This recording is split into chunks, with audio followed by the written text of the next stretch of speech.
ನಿನಗೆ ಹೇಳಲೆಂದು ಮಾತೊಂದೆ ಒಂದು ನನ್ನಲ್ಲಿ ಉಳಿದಂತೆ ರವಿಯ ದಾರಿ ಕಾಯೋ ಮಂದಾರವೇ ನನ್ನ ಸಿಹಿಯಾಗಿದ್ದಂತೆ ನೀನಿರೆ ಸನಿಹ ನೀನಿರೆ ನಾಳೆ ಕೊಡುಗೆಯಿಲ್ಲದೆ ನೀನಿರೆ ಸನಿಹ ನೀನಿರೆ ಹೇಳಿದ ಮಾತು ಕೂಡಿರೆ ಹರಿವ ಚಳಿಯಂತೆ ಜಾರುವೆ ನಿನ್ನ ಚಿಗುತ್ತಿರೆ ಶರದಿ ಬೆಳೆಯಂತೆ ನೀ ಬಂದರೆ ಹೋಲಿಸಿರೆ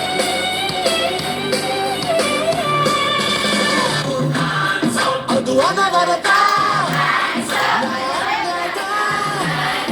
ಇದು ವೇದಾಂತ ಇದು ಚರಿತ್ರೆ ಸೃಷ್ಟಿ ಸ್ವಾಗತ